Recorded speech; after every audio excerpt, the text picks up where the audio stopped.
Qui sont les derniers commissaires de l'armée impériale, ya? Qui sont les petits soldats qui vont protéger l'ennemi? Qui sont les commissaires de la garde impériale, aussi appelée l'Astra Militarum? Qui sont ces fanatiques qui sont là pour exécuter toutes les personnes qui vont fuir au combat? Qui sont ces mecs qui font peur à leurs propres troupes? Qui sont ces tarés aux casquettes qui ressemblent à des bérets? Et qui sont ces mecs en uniforme qui font penser à l'Allemagne nazie? Nous allons voir aujourd'hui cela, mes amis. Alors préparez-vous, je suis prêt pour vous parler de cette histoire. Ich bin Kalea und das ist Brush Club. Bonne vidéo à tous und please, abonnez-vous. Ya!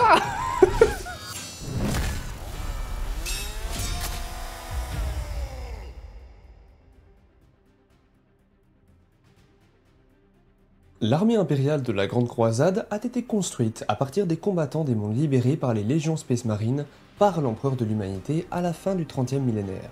Au début de la croisade, elle fut presque exclusivement utilisée pour des missions de garnison et des pacifications sur des mondes d'origine et étrangers.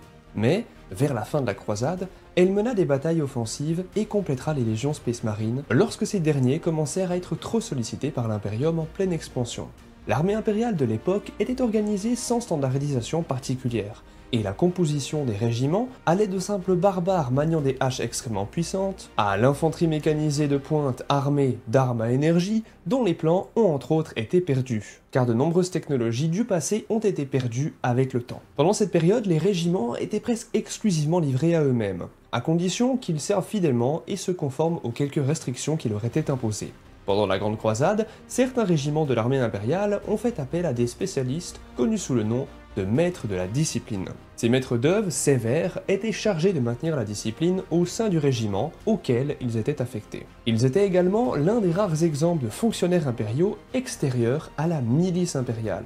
La tâche du maître de discipline était principalement de s'assurer que les principes de la vérité impériale, donc le credo impérial qui vous dit qu'il n'existe aucun dieu et que la science, bref machin, tout est censé être stable, qu'aucune religion n'est bien, etc., etc. En gros, la vérité impériale, c'était une manière de calmer, on va dire, les pensées des gens et aussi d'éviter que les gens s'intéressent au chaos, étant donné que c'était des croyances impures. Donc la vérité impériale était simplement d'expliquer qu'il n'existait pas d'autre race que les humains, enfin bref, d'essayer de calmer la température. Ces maîtres de la discipline s'occupaient donc de la vérité impériale, qu'elle soit instaurée et respectée, mais aussi ils étaient là pour s'assurer que l'humanité allait finalement régner sur les étoiles. Choisis parmi les vétérans des régiments réguliers de l'impérialisme Auxilia, issus des mondes les plus civilisés et technologiquement avancés du segmentum solar, un secteur impérial, leur tâche consistait principalement à faire respecter l'ordre sur le champ de bataille, conformément à la loi, à inspirer le courage et à imposer la vérité impériale à des soldats autochtones, souvent arriérés et insulaires, pour qui l'Imperium était un maître relativement nouveau.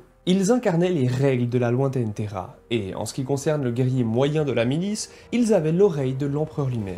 Fléchir dans sa détermination, sous les yeux d'un maître de discipline dans le feu de l'action, c'était manquer de respect à l'empereur de l'humanité en personne. Un crime pour lequel la souffrance et finalement la mort étaient considérés comme des récompenses convenables. Les maîtres de discipline étaient connus pour utiliser des familiers, sous la forme d'aigles de chasse, pour tenter de traquer absolument tous ceux qui tentaient de se soustraire à leurs responsabilités de soldats. Leur dévouement fanatique au service de l'empereur l'emportait sur tout sentiment de compassion, mais aussi de pitié ou d'humanité lors des exécutions sommaires de ceux qui étaient jugés coupables, pour lesquels ils utilisaient une faux électrique dite de cérémonie. Les maîtres de la discipline ont servi de précurseurs et de modèles au futur commissariat impérial, ainsi qu'à ses commissaires impitoyables. Pendant les Résidorus, on estime que 40 à 50% de l'armée impériale s'est retournée contre l'empereur et a rejoint les forces traîtresses du maître de guerre Horus pour faire la guerre contre l'Imperium. La plupart de ces régiments de l'armée du traître se sont ensuite divisés en cultes du chaos féodaux et fragmentés, vénérant les différents dieux du chaos et causant de grands ravages parmi les populations civiles des milliers de mondes. Grâce à la portée accrue de leurs croiseurs régimentaires, les unités de l'armée des traîtres se sont rapidement répandues et ont laissé dans leur sillage une horde sanglante de mondes dépeuplés et morts, dont beaucoup avaient autrefois été sous leur responsabilité, voire même leur planète d'origine. On soupçonne même qu'un certain nombre de régiments de l'armée des traîtres ont été utilisés lors du siège de Terra, bien que l'étendue exacte des forces des traîtres n'ait jamais été correctement calculée, et que la plupart des régiments de l'armée impériale contaminés par le chaos soient devenus impossibles à distinguer les uns des autres au fur et à mesure que leur corruption s'aggravait. Après la défaite d'Horus au début du 31e millénaire, et la retraite des forces du chaos dans l'œil de la terreur, les régiments loyalistes restants de l'armée impériale ont subi des changements massifs et sont devenus beaucoup plus standardisés sous l'égide logistique du Departamento Monitorum de l'Adeptus Administratum. On va pas rentrer en détail, mais je le rappelle, c'est l'organisation administrative de 40 000. La marine impériale a été séparée de l'armée impériale et transformée en un service distinct, tandis que les forces terrestres de l'armée impériale ont été rebaptisées Astra Militarum, ou garde impériale.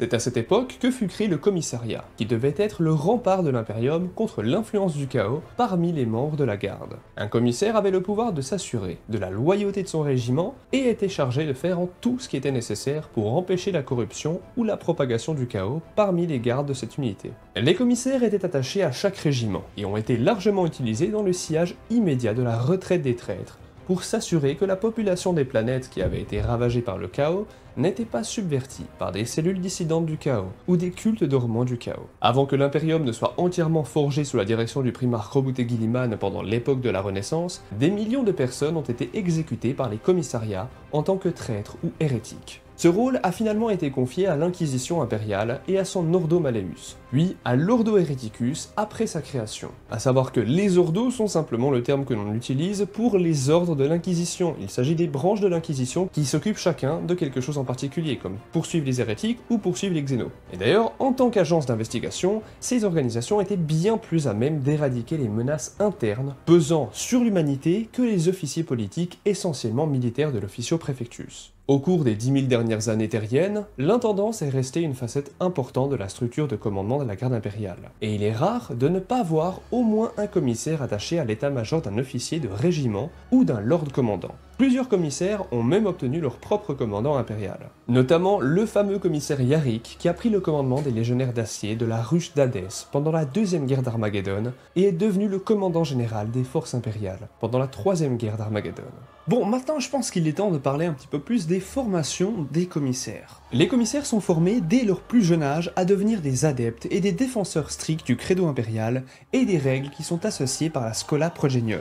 La Schola Progenium est simplement un centre qui sert d'éducation et d'entraînement militaire pour les cadets commissaires. La formation à cet égard est très exigeante et vise à éliminer les plus faibles le plus tôt possible, afin de se concentrer sur le candidat le plus compétent. La formation comprend des exercices militaires, la maîtrise des armes, le combat au corps à corps et des études religieuses. Elle vise à garantir le dévouement total de l'élève et à développer sa capacité à rendre la justice de l'empereur sans hésitation ni remords. Après avoir atteint l'âge et l'éducation nécessaires dans l'une des nombreuses institutions de la Schola Progenium, un commissaire potentiel est affecté à un régiment de l'Astra Militarum au rang de cadet commissaire. Ces jeunes soldats forment leurs propres unités de 10 à 20 cadets, dirigés par un commissaire vétéran et armés de l'omniprésent fusil laser, l'arme la plus utilisée au sein de la garde. Les commandants de l'Astra Militarum s'estiment heureux lorsqu'une unité de cadets commissaires se joint à leur campagne, car les cadets se battent avec une férocité et un courage peu communs, et cela même si l'on les compare aux unités d'élite de l'Astra Militarum. Et cela s'explique simplement au fait qu'ils seront sommairement exécutés s'ils faiblissent ou battent en retraite sur le champ de bataille. Mais la plupart des élèves commissaires sont si dévoués à la cause de l'humanité qu'ils finiront par devenir des commissaires à part entière. Sauf si évidemment ils meurent au combat. Les autres gardes impériaux considèrent généralement les unités d'élèves commissaires comme une bénédiction de l'empereur qui leur accorde ce beau présage comme une sorte de victoire certaine. La promotion au statut de commissaire à part entière n'a lieu que lorsque l'observateur de l'unité d'élèves commissaire considère qu'un élève est prêt. Et cela peut prendre un certain temps selon le commissaire commandant en question, car je le rappelle, mais ils sont très exigeants. Parlons maintenant un petit peu plus de la structure des grades des commissaires. En premier, nous avons le commissaire général, et il s'agit simplement du rang le plus haut de tous les grades des commissaires. Outre leurs tâches habituelles, ces commissaires très expérimentés sont également chargés d'affecter les commissaires plus jeunes sous leur commandement à la surveillance des officiers de l'Astra Militarum et de promouvoir les cadets commissaires au statut de commissaire à part entière. Alors là on arrive sur un commissaire que malheureusement, ou plutôt heureusement, peu de gens connaissent dans l'univers de 40K, sauf les fans de la garde impériale. Sur chaque monde, il existe donc des commissaires FDP. Alors c'est pas une blague, le terme c'est vraiment des commissaires FDP, alors rien à voir avec le fait que ce soit des FDP, c'est juste que en fait c'est l'abréviation de Force de Défense Planétaire. Si vous lisez par exemple les chroniques d'Uriel Ventris, plusieurs fois le nom FDP venait justement dans ce bouquin et je ne comprenais pas jusqu'à ce que je fasse des petites recherches.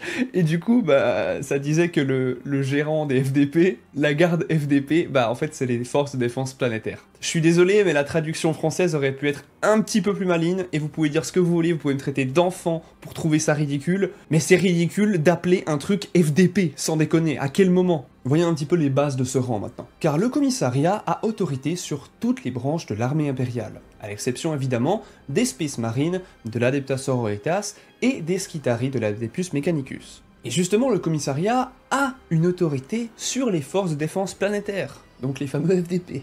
Les commissaires affectés à ces postes ingrats sont généralement âgés ou ont fait l'objet de mesures disciplinaires. Dans la pratique, un seul commissaire est affecté à la FDP d'un monde entier. Mais je sais, c'est horrible ce terme. Voire de plusieurs planètes d'un sous-secteur, et ne joue qu'un rôle minime, voire même inutile. Par conséquent, la majorité des forces de défense planétaire locales ignorent l'existence de ces derniers. Certaines forces de défense disposent de leur propre commissariat local. Les tensions sont souvent vives entre ces commissariats locaux et l'officio préfectus officiel, notamment en matière de juridiction. D'ailleurs, j'ai pas précisé, mais l'officio préfectus, c'est simplement l'autre nom, le nom du coup un peu latinisé, qui est utilisé pour le commissariat général. Donc le commissariat de l'impérium, et pas simplement le petit commissariat qui serait une petite, on peut dire, police au sein d'un monde, voilà. Il est même arrivé que des commissaires impériaux exécutent leurs homologues locaux pour avoir outrepassé leur autorité. Maintenant, on arrive au rang de seigneur commissaire. Et le seigneur commissaire est un commissaire de haut rang, promu à ce rang estimé après avoir fait preuve d'un service exemplaire sur un champ de bataille au cours de plusieurs décennies d'expérience solaire. Les exploits d'un commissaire sur le champ de bataille sont souvent l'objet de légendes parmi les autres gardes. Il y a aussi le rang de colonel-commissaire. Le grade de colonel-commissaire est très rare, et n'est conféré à un commissaire que dans des circonstances inhabituelles ou extraordinaires. Ce rang ne concerne que les commissaires ayant reçu le grade de commandant de régiment et chargés de commander un régiment d'Astra Militarum en plus de leur fonction normale de commissaire. Bien que ce grade ait été attribué récemment lors de la croisade du monde de Sabbat, au colonel-commissaire très connu nommé Ibram Gaunt, car le conflit inhérent à la double fonction de commissaire et de commandant de régiment est normalement considéré comme une menace pour la discipline d'un régiment par l'intendance. C'est quand même deux tâches très différentes qui peuvent être un petit peu contradictoires. Maintenant, nous avons aussi le rang de commissaire-capitaine. Et le commissaire-capitaine est un grade rare, intermédiaire entre le commissaire et le commissaire général. Bien que le rôle particulier d'un commissaire-capitaine ne soit pas facile à réellement définir, il a été observé que ces derniers qui détiennent ce grade ont simplement été observés en train de superviser un régiment. Maintenant, nous arrivons aux commissaires juniors. Et les commissaires juniors sont les seconds des commissaires au rang titulaire, et joue le rôle donc d'auxiliaire dans la surveillance d'un régiment ou d'un vaisseau sous la responsabilité d'un commissaire qui a donc ce titre. Il joue principalement le rôle d'adjoint et d'enquêteur, tout en s'acquittant des tâches habituelles des commissaires, bien qu'il ne soit pas autorisé à procéder à des exécutions sans l'accord préalable d'un officier de rang supérieur. Les commissaires juniors assument souvent leur rôle de commissaire au sein de formations plus petites, telles qu'une escouade, un peloton, ou une compagnie. Et nous arrivons aux commissaires cadets. Les commissaires cadets sont des commissaires en formation. Affectés aux escouades de formation des commissaires, ils sont armés et équipés de l'équipement standard d'un garde régulier, bien qu'ils conservent leur panoplie habituelle de commissaires. Leur uniforme ne diffère que légèrement de celui d'un commissaire à part entière, puisqu'il comporte une bordure bleue et un emblème de cadet commissaire, au lieu de l'emblème habituel de la tête de mort d'un commissaire à part entière. Leur formation n'a pas de durée fixe, et un cadet commissaire ne sera promu au statut de commissaire à part entière que s'il est jugé digne par ses supérieurs de l'officio préfectus. Ceux qui manquent à leur devoir, mais qui n'ont pas fait preuve de lâcheté ou d'insubordination, sont relevés de leur statut. Les élèves commissaires qui échouent dans leur formation peuvent souvent obtenir une commission dans un bataillon pénal. Mais d'autres se portent volontaires pour servir dans l'entourage d'un rogue trader malhonnête. Et les rogue traders sont simplement les libres marchands de Warhammer 40 000, qui sont des gars qui vont aller dans toute la galaxie pour faire des affaires. On rentrera pas dans le détail aujourd'hui. Et parfois, le destin de ces commissaires cadets sera décidé par le commissaire général ou le commissaire sous lequel l'ex-cadet a été formé. Et maintenant, nous arrivons au dernier grade, mais pas des moindres, le rang de commissaire. Et donc le commissaire est le grade standard des officiers politiques. Il est important à noter qu'il y en a toujours au moins un par régiment dans l'Astra Militarum, mais pas que, aussi pour les vaisseaux spatiaux qui se trouvent de la Navis Imperialis. A savoir que la Navis Imperialis est simplement les troupes qui se trouvent dans la galaxie, qui voyagent et qui sont la garde impériale dans les vaisseaux. Et ces commissaires sont là pour combattre aux côtés des officiers du régiment et en prenant le contrôle lorsque le moral affaiblit ou que les troupes ne se battent pas avec suffisamment d'ardeur. Dans de telles situations, un commissaire peut prendre le commandement à la place d'un officier et exécuter, comme on l'a dit, certains soldats s'ils tentent de fuir, car même le colonel d'un régiment doit s'assurer de faire preuve de courage et de zèle à tout moment lorsque le commissaire du régiment le surveille. Je pense maintenant qu'il est temps de parler de ce que l'on appelle les seigneurs commissaires.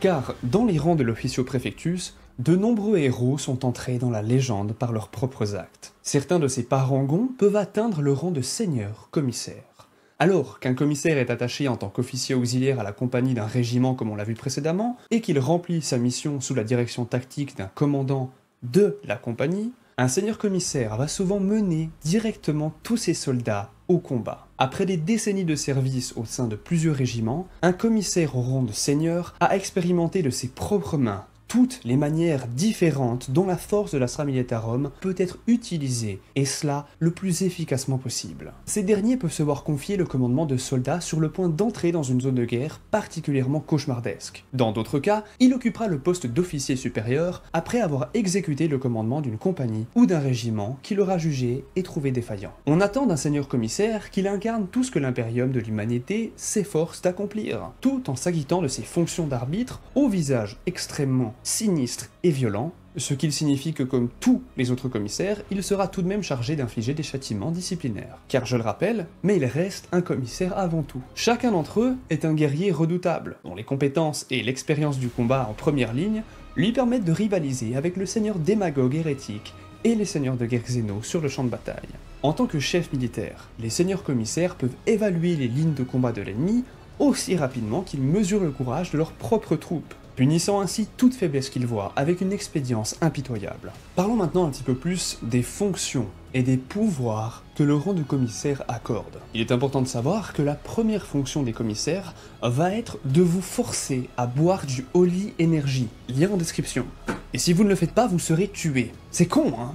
Plus sérieusement, un commissaire est habilité à veiller à la pureté morale et au dévouement des hommes et des femmes de son peloton, ou alors de sa compagnie ou son régiment par tous les moyens nécessaires. Car on a vu un petit peu les bases de ces commissaires, qu'est-ce qu'ils sont réellement capables de faire et pourquoi ils doivent le faire. Mais voyons ça plus en détail. Car il n'est donc pas rare de voir un commissaire exécuter un garde, un sous-officier ou un officier qui montre des signes de rupture face à des forces écrasantes. Ce qui a pour double objectif de rappeler aux gardes qu'ils craignent davantage le pistolet à verrou du commissaire justement, et d'inspirer les unités adjacentes pour qu'elles évitent de subir le même sort. Les commissaires sont littéralement des tyrans, des gars qui sont là pour foutre les boules aux troupes, principalement dans le but d'éviter d'avoir des déserteurs. Les commissaires attachés à une unité verront rarement celle-ci s'effondrer au combat, car leur présence suffit généralement à garantir que seuls les plus faibles et les plus stupides tenteront réellement de s'enfuir. Les commissaires incapables d'exiger la crainte et le respect d'une unité se font souvent tuer par l'unité qui déserte, car ils savent que le commissaire les abattrait tous avant de les laisser battre en retraite. Les commissaires sont connus pour assumer des positions de commandement pendant de brèves périodes, et cela généralement durant une simple bataille. Par exemple, après l'exécution d'un officier supérieur, tel qu'un sergent ou un lieutenant mineur, le commissaire pourra rejoindre par exemple une escouade, pour mener leur charge vers l'avant avec un zèle et une confiance que les autres officiers sont rarement capables d'envisager. Surtout face aux nombreux ennemis de l'univers de Warhammer. Seule une poignée de commissaires a réussi à prendre la tête d'importantes forces impériales en tant que seigneur commandant. Il est important de savoir qu'il n'est pas rare que les commissariats d'un régiment s'installent dans des stations d'information sur des planètes afin que la population locale leur fournisse des informations anonymes et de manière très détaillée sur les activités de traîtres humains qui ont aidé les forces extraterrestres dans leurs occupations de la planète. Cette pratique est bien plus courante sur les mondes repris à l'Empire Tau, car la plupart des autres races extraterrestres détruisent généralement les anciens occupants du monde. Cependant, lorsque l'activité du chaos est suspectée, il est courant que le commissariat en réfère à l'Inquisition, et cela malgré le fait que les commissaires soient habilités à gérer la situation par eux-mêmes, si aucune force inquisitoriale n'est disponible pour répondre à leur appel.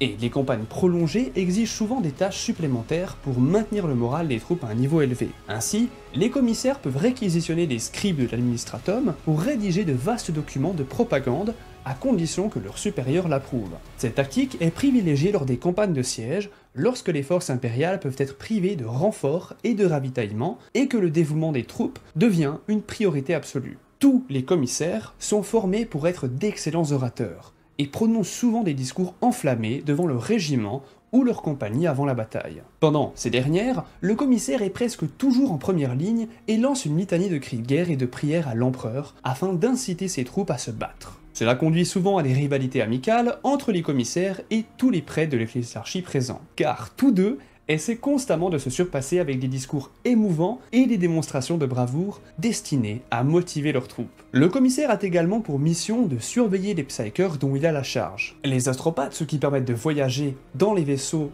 à travers le warp, et les psykers sanctionnés attachés à l'Astra Militarum sont formés à l'utilisation de leurs pouvoirs et sont, en théorie, capables de les contrôler. Mais les commissaires sont formés à surveiller ces personnages, mais surtout à surveiller tout signe d'altération du warp et de possession démoniaque. Par exemple, si l'un des psykers commence à parler bizarrement de warp et de serpent, de choses étranges, à faire du baragouinage étrange, une langue morte, une langue qui n'existe pas, une langue démoniaque, qu'il n'arrête pas de s'endormir comme s'il était à moitié présent, que ses yeux changent de couleur ou qu'ils deviennent blancs. Tout cela sont des signes de potentielle possession ou de portail warp, car oui, les psykers peuvent devenir des portails warp. Si cela se produit, le commissaire intervient extrêmement rapidement et exécute le psyker d'une balle à bout portant dans la tête. Bien que cette politique ait conduit à de nombreuses exécutions inutiles au sein du corps des psykers sanctionnés des troupes de l'Astra Militarum, le commissaire n'hésitera jamais, car il vaut mieux tuer un innocent que d'être confronté à la fureur d'une troupe de démons extrêmement surpuissante. Parlons maintenant un tout petit peu de l'armement de ces commissaires. L'uniforme standard d'un commissaire se compose d'un grand manteau avec des épaulettes rouges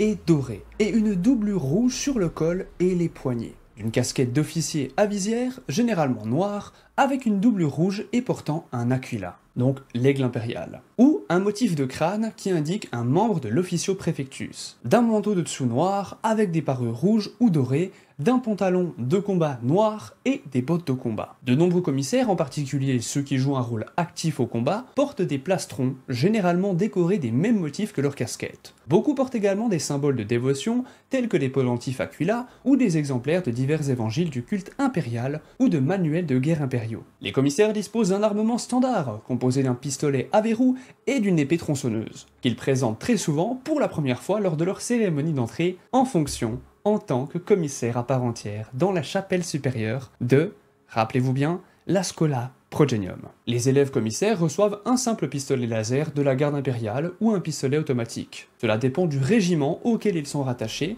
ainsi que tout autre équipement que le régiment peut leur fournir. Les commissaires attachés à certains régiments adoptent parfois des éléments uniques qui viennent de l'uniforme de ce régiment, comme un masque à gaz de nos troupes préférées qui viennent de chez Krieg, ou un simple foulard désertique. Et cela a un double but. Évidemment, c'est pour se protéger des intempéries de la météo de la planète où il se trouve, par exemple, mais aussi pour donner l'impression d'être plus à l'aise dans la culture du régiment. Les commissaires ont accès à l'armurerie d'un officier impérial et peuvent donc s'armer de diverses armes. Les commissaires ont généralement tendance à conserver leur équipement standard pour des raisons sentimentales, jusqu'à ce qu'ils en perdent un élément ou qu'ils acquièrent suffisamment de notoriété pour demander des armes bien plus puissantes. Les pistolets à plasma, en raison de leur rareté, sont généralement réservés aux officiers de haut rang de l'Astra Militarum et donc aux commissaires, bien que nombre d'entre eux aient tendance à conserver leurs pistolets à verrou, et c'est assez simple à comprendre, car je le rappelle, mais les armes à plasma ont tendance à surchauffer lorsqu'elles sont utilisées rapidement dans le feu de l'action, et donc elles peuvent facilement exploser. Certains commissaires préfèrent remplacer leur pistolet à verrou par un bolter à taille normale, et il faut des bonnes épaules